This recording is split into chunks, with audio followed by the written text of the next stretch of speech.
My name is Vernon Ashcroft, and I turned 78 this past February. I live alone now in a modest two-bedroom ranch house in Denton, Texas. It's the same house I moved into with my late wife, Lorna, almost 46 years ago. We raised our son and daughter here, repainted the siding more times than I can count, patched the roof after hailstorms, and planted the oak tree in the front yard that now dwarfs the house itself. That tree was once a sapling in Lorna's hands, and now it's a towering monument to the time that slipped past us, heavy with years, like my own bones. Since Lorna passed away 5 years ago, I've done my best to keep the house clean and the garden trim. She would have wanted it that way. I make my own meals, do my laundry, and drive myself to the grocery store once a week.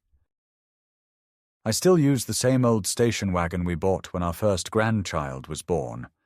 It creaks and rattles, but it gets me there and back. My body's slower than it used to be, but my mind still works.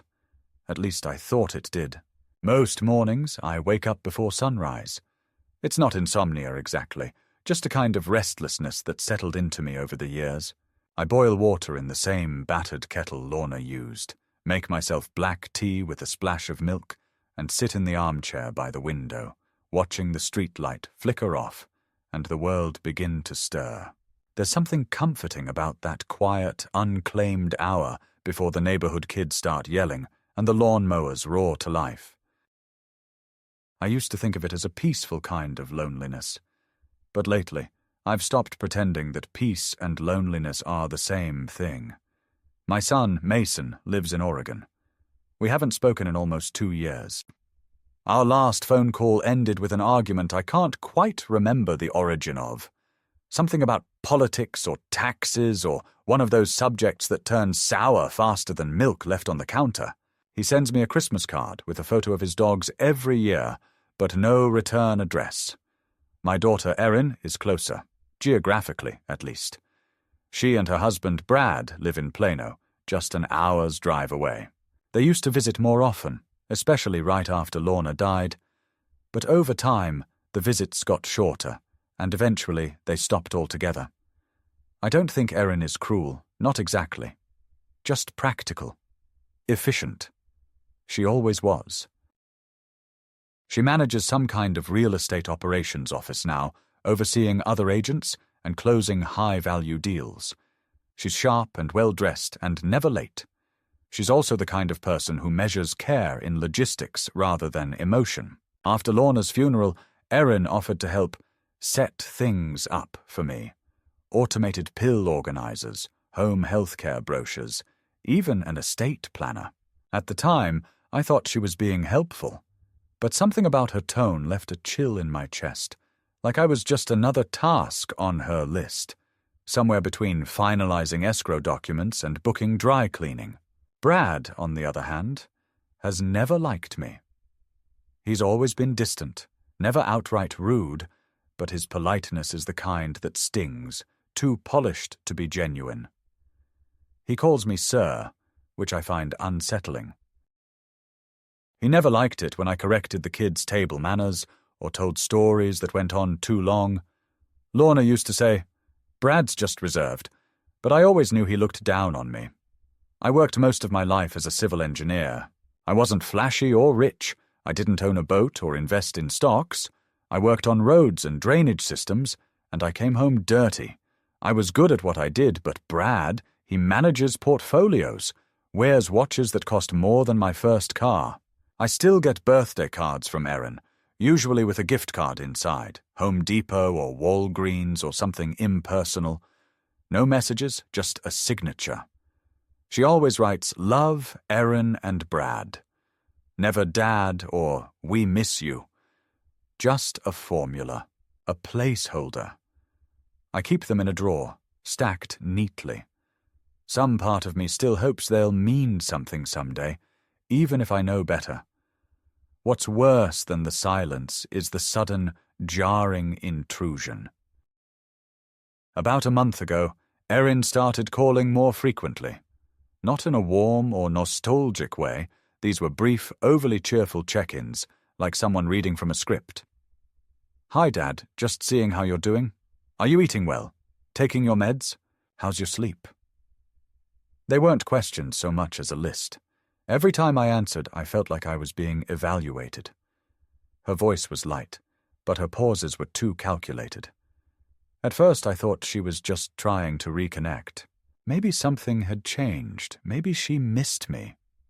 Then Brad called me directly. That was rare enough to make my ears ring. He sounded upbeat, in that salesman's way he has, and said he and Erin were planning a short vacation and had a lovely little beach rental in South Padre Island. "Why don't you come with us?" he asked. "We thought it might be good for you to get away for a bit. Fresh air. Family time." My first instinct was suspicion, but I swallowed it. I said yes. I wanted it to be real. I wanted to believe that they remembered I existed outside of birthday cards and gift balances. Still, something about the offer scratched at me like an itch I couldn't reach. I started keeping a notebook by the bed, writing down little things: what I ate, who I spoke to, whether I locked the back door. I told myself it was just to keep track, a little trick to stay organized. But if I'm honest, part of me was scared. I'd forgotten the name of my neighbor's dog last week. I'd lost my keys in the fridge 2 months ago. What if they were right to worry? I've seen it happen. Men like me, once independent, slowly lose themselves. It starts with confusion, then paranoia, and soon the children come around with papers to sign. I didn't want to believe it, but I'd heard stories, neighbors, old friends. One man I used to play chess with at the library ended up in a care home against his will because his daughter claimed he forgot how to turn off the stove. He didn't forget. He just didn't hear the timer. I told myself Erin and Brad weren't like that. They had good jobs, stable lives. They didn't need my money. And yet, lately, I'd noticed things missing. A few bank statements I could have sworn I left on the kitchen table. A prescription refill that never arrived. The more I tried to rationalize it, the more anxious I became. I started second-guessing everything I did. I found myself rereading the same article 3 times and checking the stove twice before bed. I told myself I was just being careful. When I mentioned the trip to my neighbor, Miss Helen, she raised one eyebrow and said, "Well, Vernon, just make sure you pack your scents along with your socks." I laughed, but her words lingered, the kind of warning people wrap in a joke. Now the trip is only 2 days away. I've packed light. Just some clothes, my pills, my phone charger. I added a portable voice recorder I bought years ago and never used. Oh, and last night, in a fit of insomnia, I pulled out the old nanny cam we used when our grandkids were toddlers. It still works. I tested it behind a row of books on the shelf. It recorded clearly. The camera's lens is tiny, nearly invisible. Maybe I won't need it. Maybe this trip will be the first step toward something better. Maybe I'll come back with stories instead of regrets.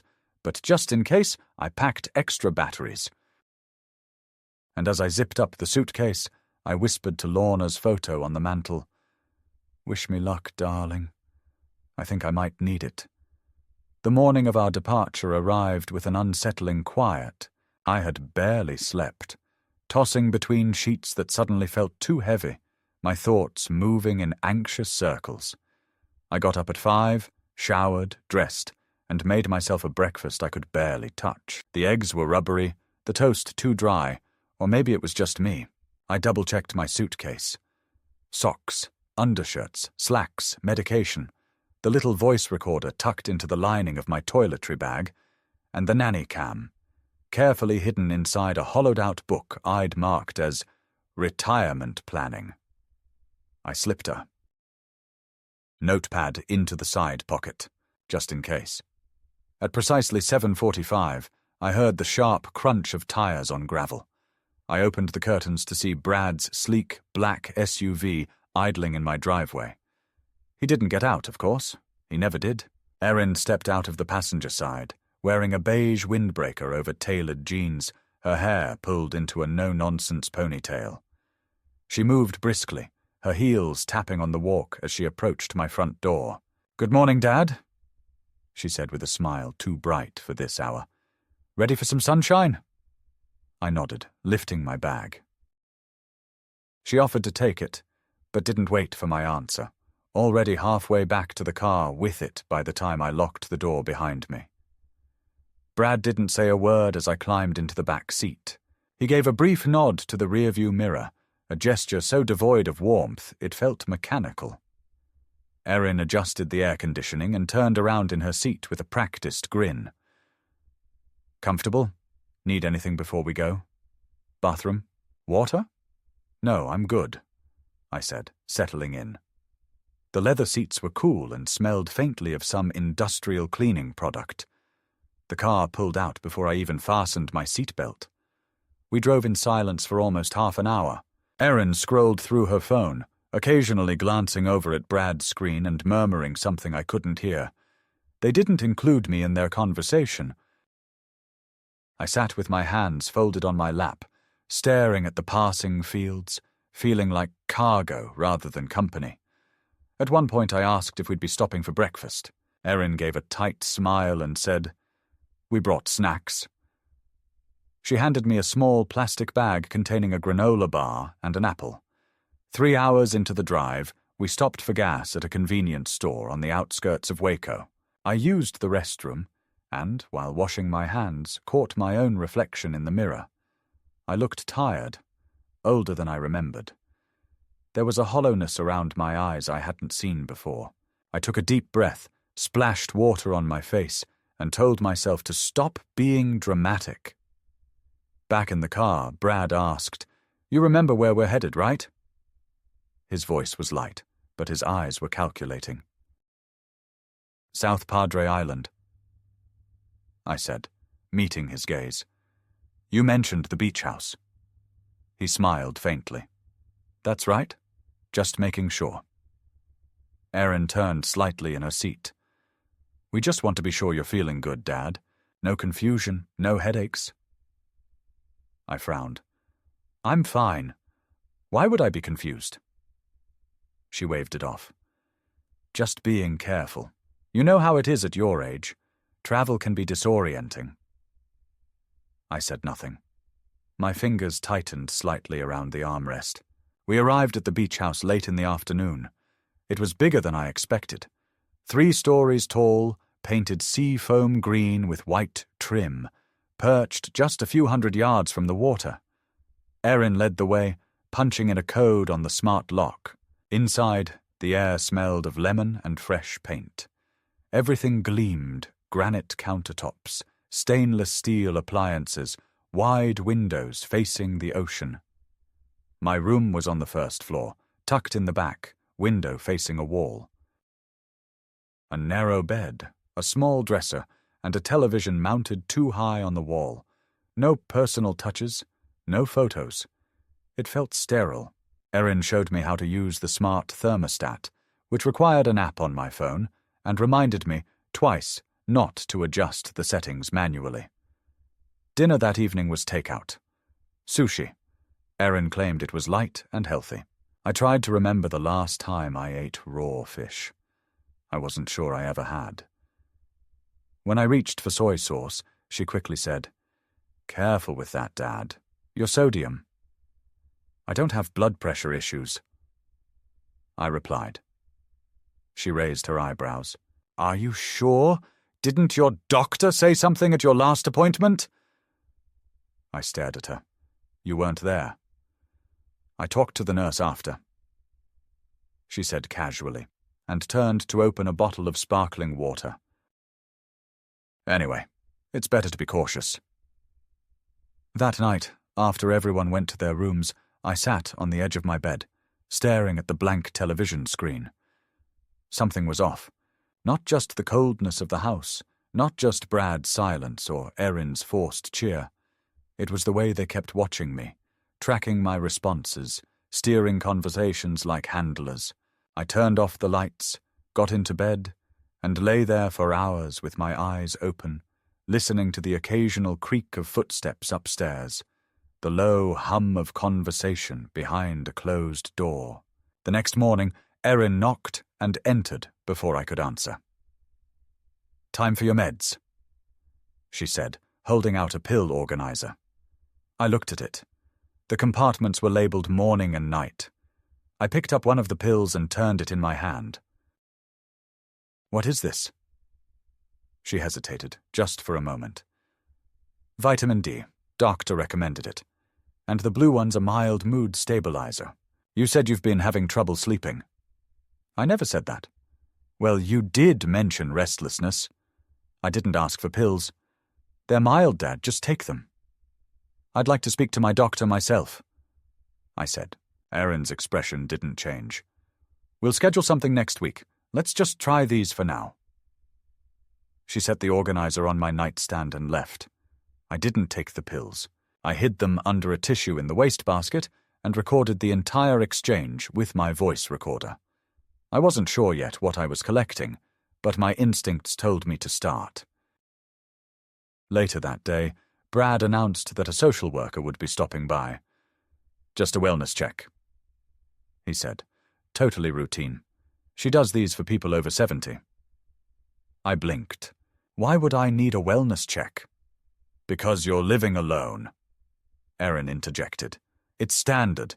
They check to make sure you're okay, not being neglected, that kind of thing." "But I'm not being neglected." "Of course not," she said, smiling.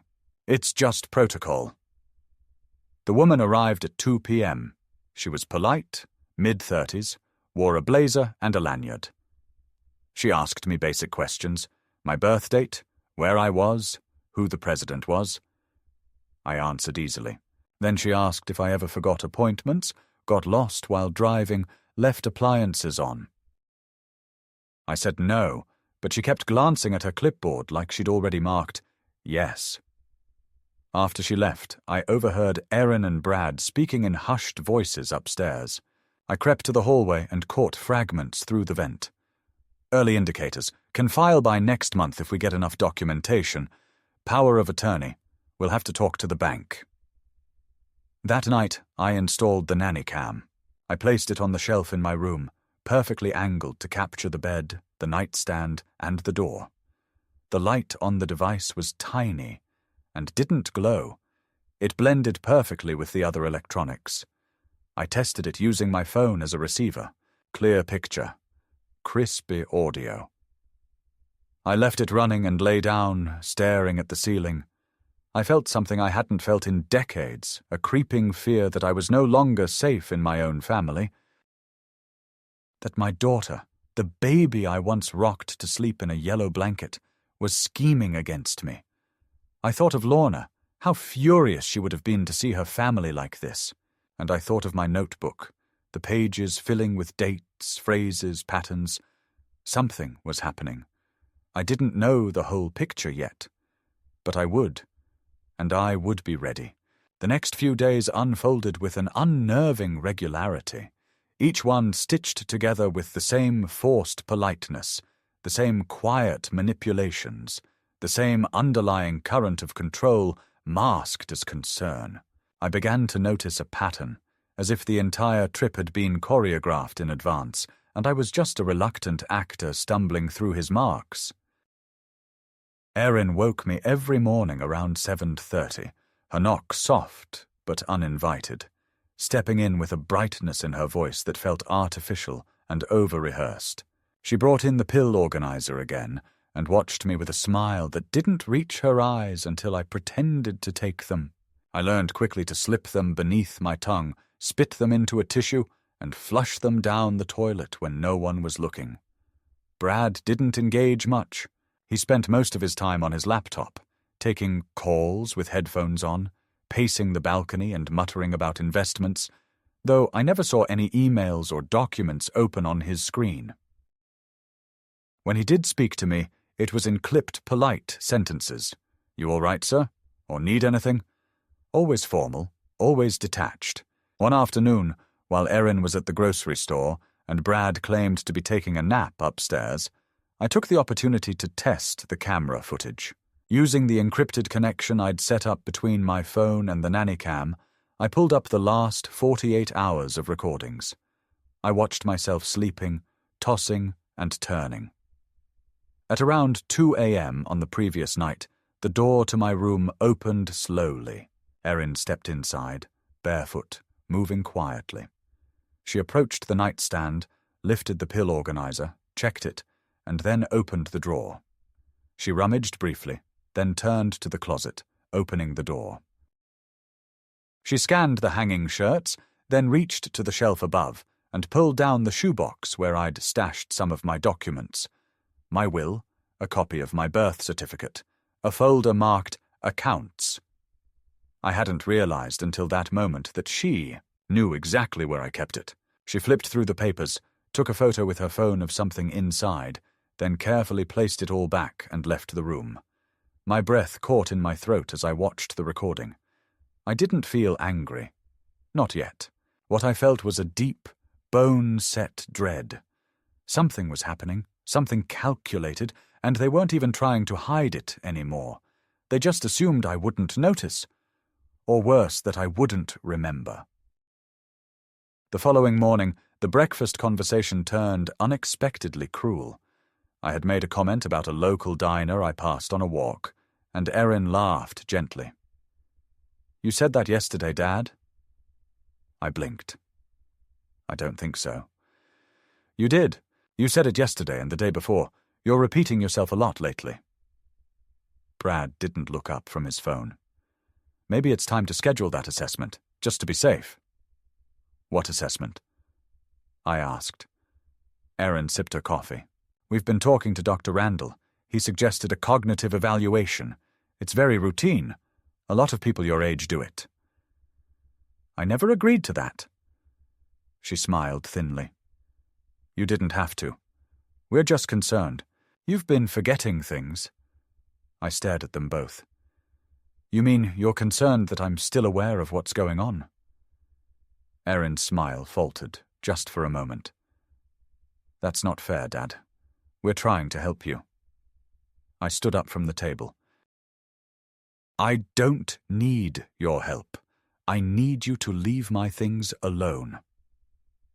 Brad finally looked up. "You don't know what you need." That stopped me. There was no kindness in his tone, no softness, just certainty, cold and hard like a closed door. I left the kitchen without another word, walked out onto the deck, and stared out at the waves. The tide was coming in. The sky was overcast. I could smell the salt, thick in the air like memory. I didn't want to cry, but my eyes stung. I remembered when Erin was little, when I used to carry her on my shoulders at the beach, her hands tangled in my hair, her giggles like music. Now I didn't recognize her voice anymore. It had a sharpness, a purpose I couldn't trace to anything loving. That evening, they brought in another visitor. This time, it was a man named Howard, introduced as a cognitive behavioral specialist. He wore a beige sweater and wire-rimmed glasses, smiled too widely, and shook my hand with both of his. "I've worked with dozens of families in similar situations," he said warmly. "Just here to ask a few questions. Totally informal." I nodded cautiously and sat across from him in the living room. Erin hovered near the doorway, arms crossed. Howard began gently. "Can you tell me today's date?" "August 10th. And the year?" "2025. "Great. Can you remember 3 words? Apple, table, penny?" I repeated them. He asked a few more questions. Count backwards from 100 by 7s, name the current president, draw a clock. I answered everyone without hesitation. After 10 minutes, he leaned back, scratching notes into a legal pad. "Very good." "Very sharp." Erin stepped in. "But he forgets things all the time. He left the stove on last week." "I didn't." I snapped. She continued as if I hadn't spoken. "He also lost his bank card, forgot our address, and called me by the wrong name yesterday." I didn't. Howard didn't respond. He just nodded and continued writing. I knew then that whatever this was, it wasn't a fair evaluation. It was a performance, and I wasn't the audience. I was the evidence. I wanted to shout, to demand justice. But I also knew better. I sat there quietly, smiled when Howard left, and said nothing when Erin closed the door behind him. But as soon as they went upstairs, I reviewed the footage. The camera caught everything: the test, the conversation, Erin's lies. I clipped the video and saved it to 3 different USB drives. Then I wrote down everything, every question, every answer, every word they said. I dated the page. I underlined the word lies 3 times in red. 2 nights later, I woke up at 3 a.m. to hushed voices outside my door.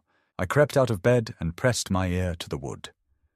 "It's too soon," Brad was saying. "He's still too sharp." "He's slipping," Erin whispered. "It's just stress. Once we file for temporary guardianship, the court will require a formal evaluation. By then, we'll have enough." "We can't wait," Brad hissed. "I talked to the bank yesterday. We need access now." I pulled back from the door, my heart pounding. My hand was trembling, but not with age, with rage. The next morning, I told them I wanted to cut the trip short. Brad raised an eyebrow. "We still have 4 days." "I'm not feeling well," I said. "I want to go home." Erin glanced at Brad, then smiled too widely. "Of course, Dad. But you don't need to rush. Just rest today. We'll talk about travel tomorrow." That afternoon they went out, supposedly to get groceries. I took the opportunity to pack my things. I deleted the Nannycam app from my phone, stashed the camera in my suitcase, and put the 3 USB drives in separate bags. One in my shoe, one in my toiletry kit, and one inside a vitamin bottle. I grabbed my ID, my phone, and the hidden cash I had kept in the lining of my suitcase, just in case. When they returned, I pretended to be asleep. The next morning, before sunrise, I slipped out. I walked half a mile to the nearest bus stop and took the local line to the city centre. I found a hotel and paid cash for a night's stay. From there, I called my lawyer, Richard Feller, and told him I had something urgent. He didn't ask questions, just said to come in the next day.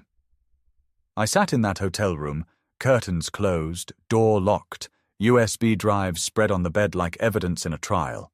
I watched the footage again. Pausing at each moment, Erin looked at me like I wasn't her father, but an obstacle. I remembered the first time she said "Daddy" after scraping her knee on the playground. I remembered carrying her to bed when she fell asleep on the couch. I remembered holding her hand in the hospital when she gave birth to her son. I stared at the screen now, at the woman calling me confused and fragile, and I finally let myself feel the grief. The morning I walked into Richard Feller's office, the humidity of the coastal air still clinging to my clothes, I felt older than I ever had, not from the miles I had travelled, or the sleepless nights stacked behind my eyes, but from the weight of knowing something I never wanted to believe. That my own child had looked at me, not as a person to protect, but as a possession to control. Richard had been my lawyer for over 20 years. He handled our wills when Lorna was alive, helped with property matters, and once intervened when a contractor tried to scam me on a kitchen remodel. He wasn't a man prone to sentiment, which made him trustworthy. When he saw me walk in without an appointment, suitcase in hand, he didn't smile or joke. He simply nodded toward his office and closed the door behind us.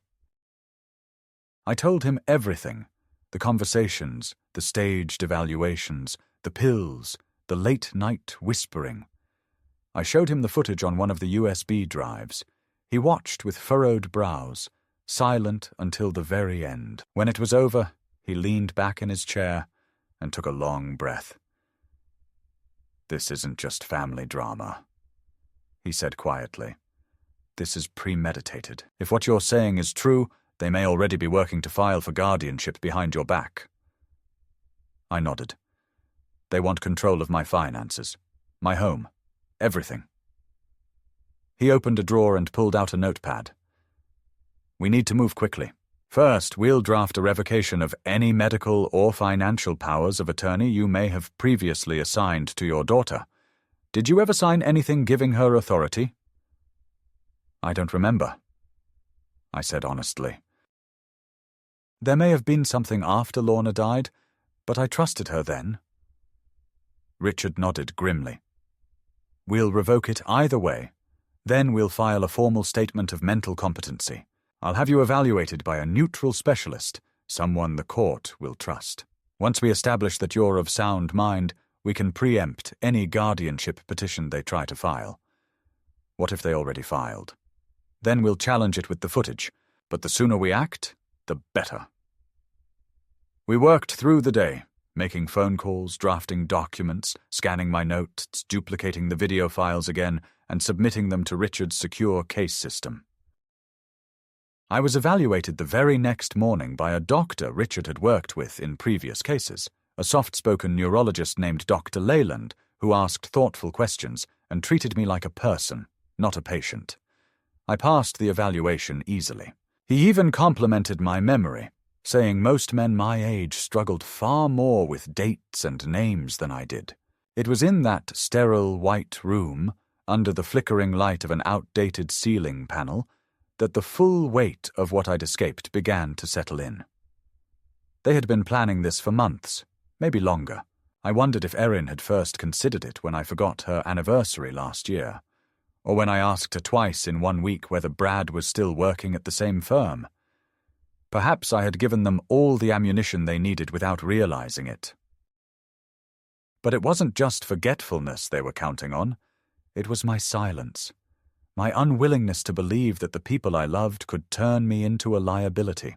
When the evaluation was complete, Richard submitted the results to the county clerk's office along with a formal declaration of legal competence. That filing would show up in court records if Erin or Brad tried to move forward with a petition. He also sent certified letters to both of them stating that I had retained counsel and that all legal communication should go through his office. I imagined their surprise when those envelopes arrived. I imagined the moment Erin opened hers and realized I had seen through everything. The following days moved slowly. I returned to my house in Denton, which felt smaller than I remembered and strangely untouched, like a museum dedicated to someone who had disappeared. Dust on the table, a stack of newspapers by the door, the faint smell of stale coffee. I cleaned what I could. I aired out the guest room. I turned on the porch light each evening, not because I expected anyone, but because Lorna always said a dark house invited sadness.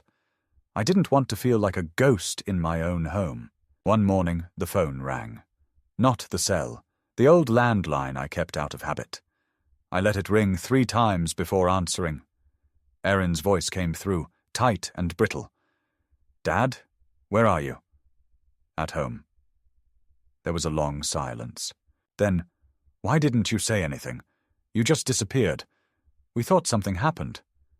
"You mean you were afraid something didn't happen?" Her breath caught.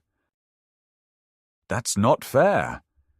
I think it's the first fair thing I've said in a while." Another pause. Then her voice softened, like she was slipping back into the version of herself that had once sat on my lap with scraped knees and cotton candy. "I was worried about you."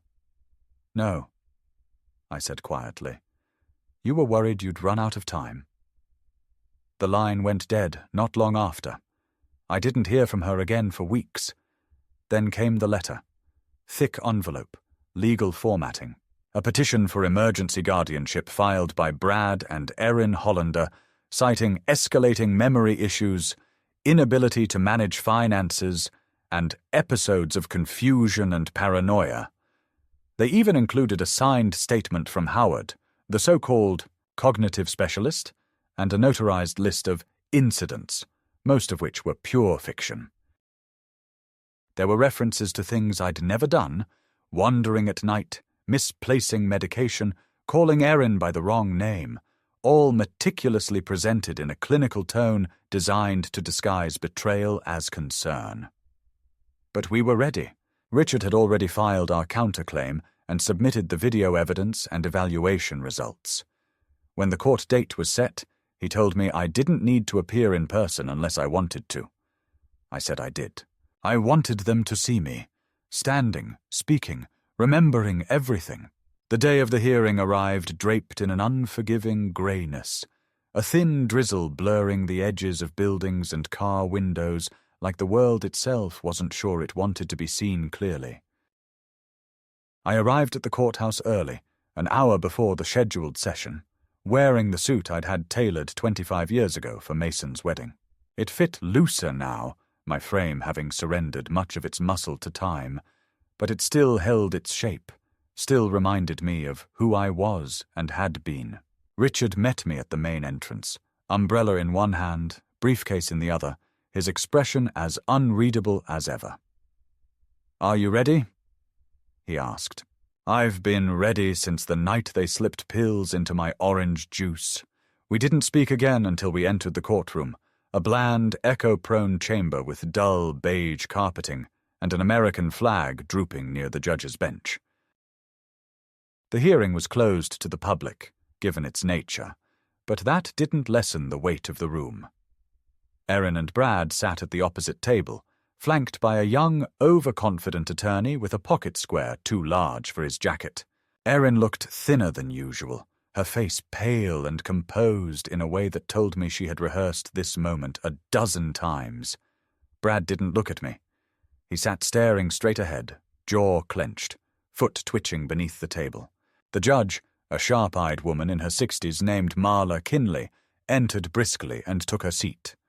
The bailiff called for silence, and the proceedings began. Their lawyer spoke first, laying out their concerns with the kind of practiced solemnity that manages to sound both deferential and damning. "Mr. Ashcroft," he said, "has exhibited signs of progressive memory decline, impaired judgment, and delusional thinking. My clients, his daughter and son-in-law, have attempted to care for him with compassion and discretion, but recent events have forced their hand. They fear for his safety, and more importantly, for the security of his financial affairs. They are seeking temporary guardianship with the intention of long-term protection." He then called Erin to the stand. She swore in, straightened her back, and began what could only be described as a performance, full of measured pauses, tearful inflections, and occasional looks toward me that blended concern with heartbreak. She described the supposed incidents, forgetting names, leaving the stove on, wandering barefoot outside in the middle of the night, claiming people were watching him. She even mentioned violent outbursts, though she could provide no examples. At one point, she began crying, dabbing her eyes delicately with a tissue. "I love my father," she said, voice cracking just enough to sound authentic. "This isn't easy, but I can't watch him deteriorate without doing something. He raised me. I owe him safety, even if he doesn't want it." Brad followed. His testimony was colder, more businesslike. He talked about finances, about erratic withdrawals, about missing paperwork and concerns about fraud. He suggested that I had fallen prey to online scams and was becoming increasingly paranoid. He said I accused them of stealing without any evidence. The judge listened silently, jotting the occasional note.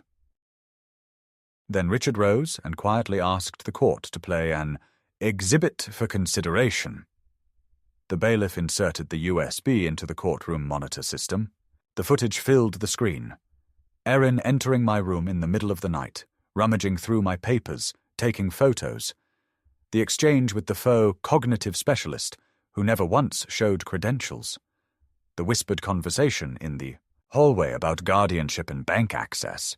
The room was silent, save for the voices on the video. Erin went pale. Brad's face darkened with recognition. When the screen went black again, Richard calmly introduced the neurological evaluation, the written declaration from the doctor, and the timeline of recorded notes I'd been keeping since before the trip. Then he turned to me and nodded. I stood and made my way to the witness box. My knees ached, but I didn't show it. I raised my hand, took the oath, and sat down. My name is Vernon Ashcroft. I may be 78 years old, but I am not senile, nor am I confused. What I am is betrayed. By my daughter and her husband, who, under the guise of concern, attempted to strip me of my rights and my independence. I have never endangered myself. I have never mismanaged my finances, and I have never, ever asked to be rescued. I looked directly at Erin. What I did ask for, years ago, was a place at the table, a phone call, a visit, a shred of what I used to have with my family. Instead, I became an obstacle, an inconvenient burden, so they planned to get rid of the burden, but I wasn't ready to go, and I certainly wasn't ready to be erased. I paused, my voice steady, though the room felt like it was leaning toward me. I am asking this court not only to deny this petition, but to understand that age alone does not equal incompetence. Memory lapses are not dementia. Anger is not delusion. And suspicion, especially when earned, is not paranoia. Judge Kinley thanked me, then recessed for deliberation. It took 23 minutes. When she returned, she didn't hesitate. The petition for guardianship is denied. The evidence presented indicates not only full mental capacity, but active deception on the part of the petitioners.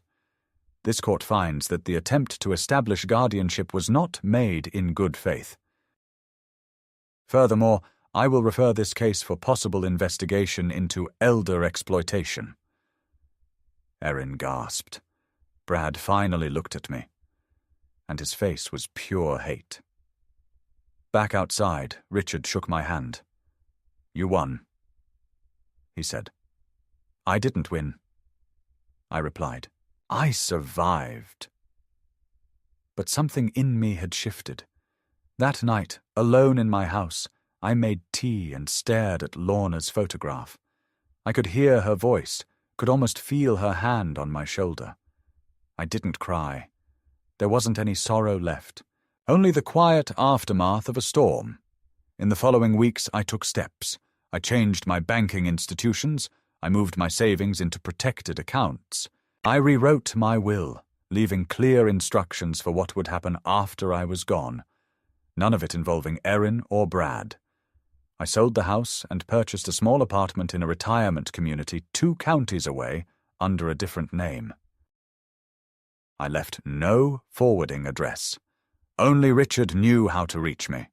A month later, I received a certified letter from Erin's attorney, requesting a reconciliation conversation. I never opened it. I burned it in the sink, watching the corners curl into ash. I had nothing left to say.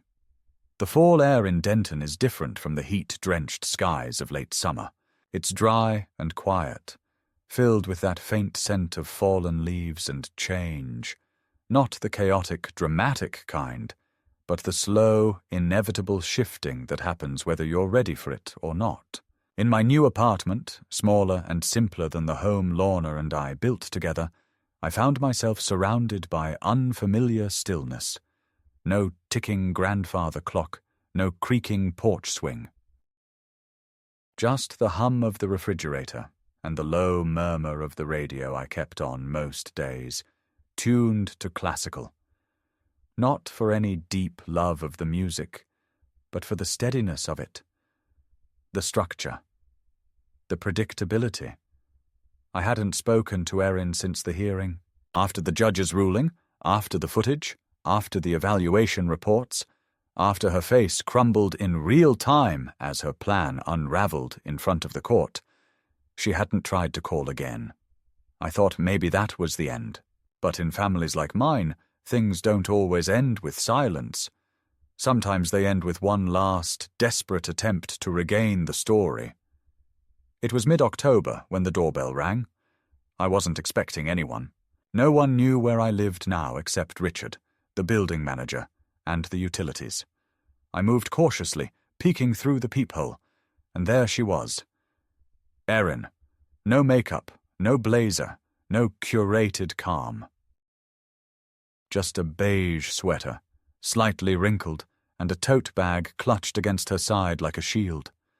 She stood without moving, like she knew I was watching and refused to beg. I opened the door slowly, saying nothing. "Hi, Dad." I let the silence stretch a little too long before I replied. "How did you find me?" "I called Richard. He told me only after I said I wasn't here to fight." "That's not his call to make." "I know," she said softly, "but I'm glad he did." I didn't step aside. "What do you want?" "To talk." She looked older than she had a month ago. Not in a cosmetic sense, but in the way people look when their arrogance has been peeled back and replaced with something less confident. Her eyes were tired, the skin under them slightly purple. She had always taken pride in appearing composed, in being the most prepared person in any room. She didn't look prepared now. After a long pause, I stepped back and opened the door wider. We sat at the small dining table by the window. The afternoon light filtered through the blinds in slanted stripes, painting us in alternating shadow and warmth. I didn't offer her tea. She didn't ask. "I know you don't owe me anything," she began. "I know you probably hate me." I shook my head slowly. "I don't hate you. I just don't believe in you anymore." She nodded, as if she'd rehearsed that possibility and had no rebuttal. "I came to say that I'm sorry, and not just in that surface way people apologize when they're caught. I've spent a lot of time trying to understand why I did what I did." That sounds like the beginning of a justification. It's not, or maybe it is. I don't know anymore. All I can tell you is that I panicked. Brad lost a lot of money last year. Investments, real estate ventures. We weren't in as good of a place as we made it seem.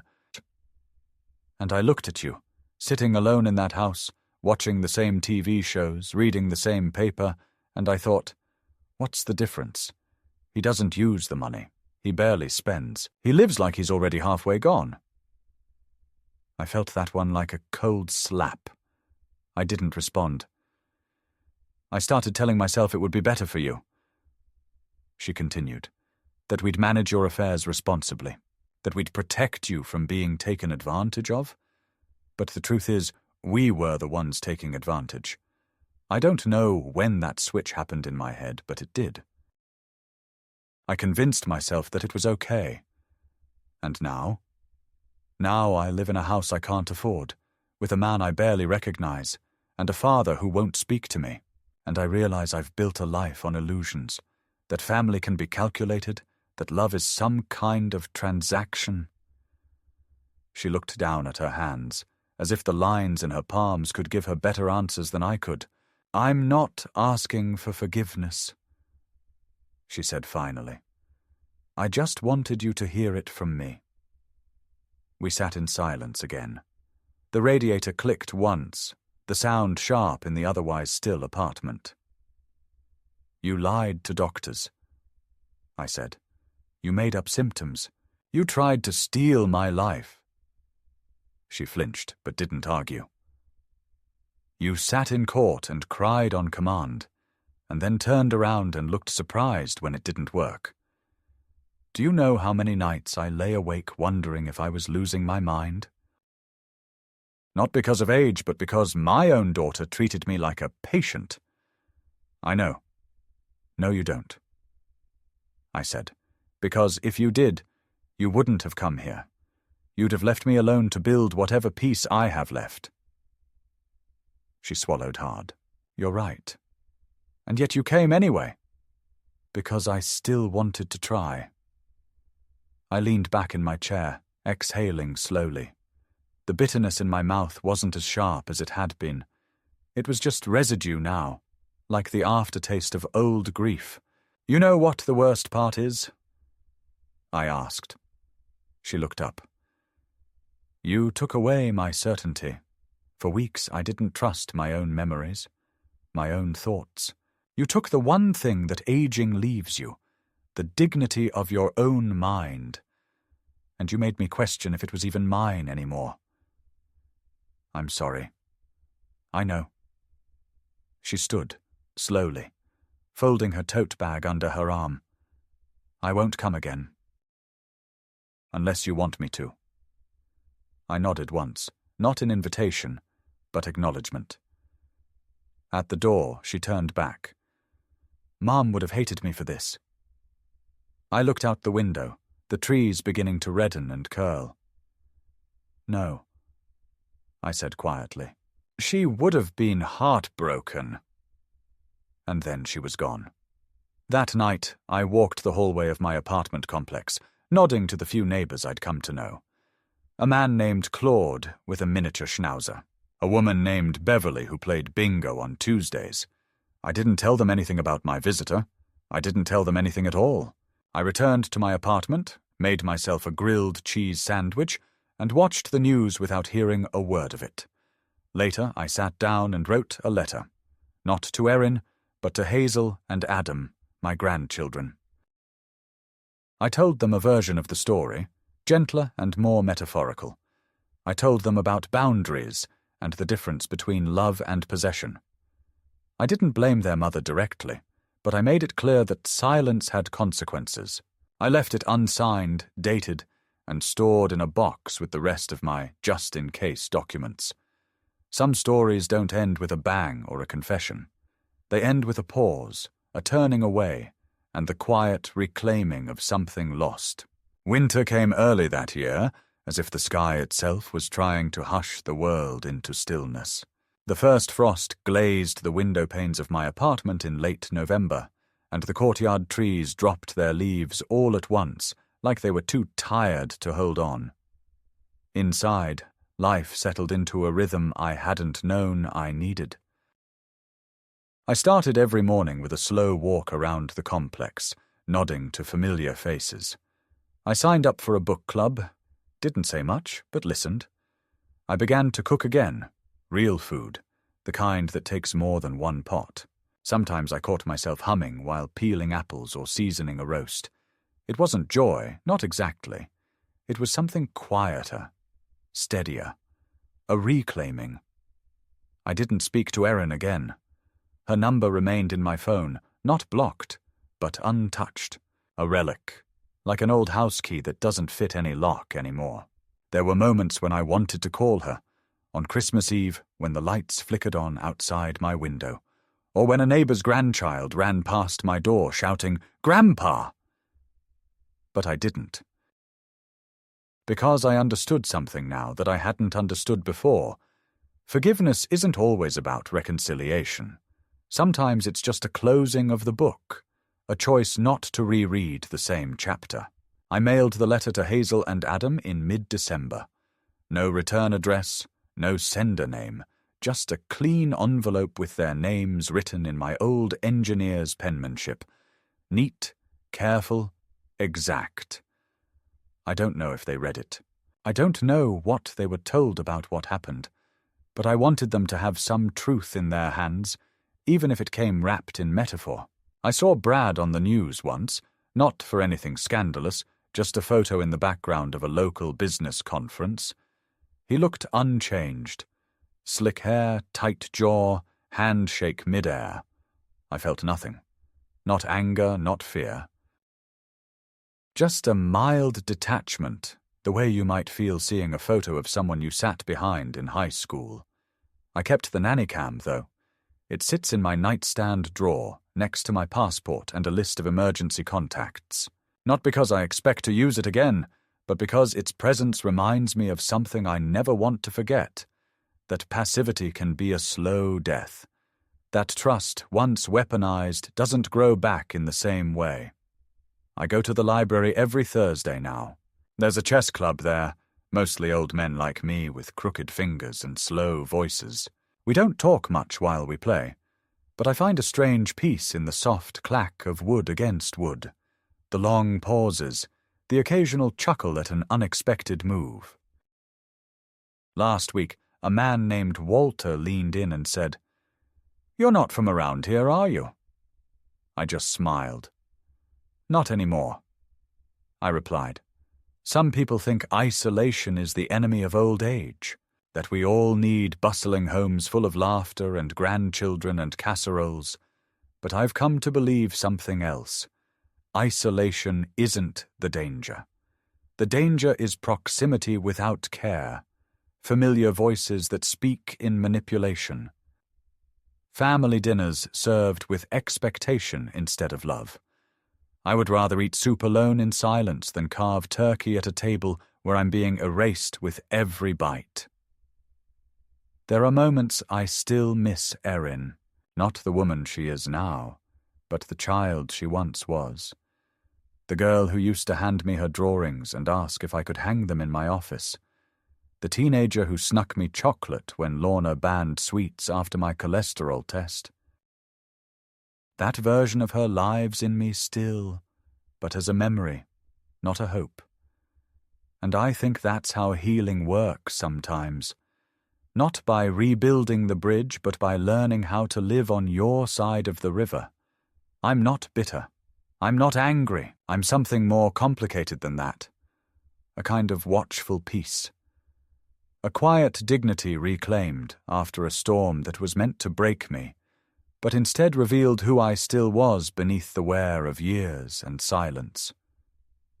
I don't fear losing my mind anymore, because I held on to it when it mattered most, when the people closest to me tried to convince me I'd already lost it.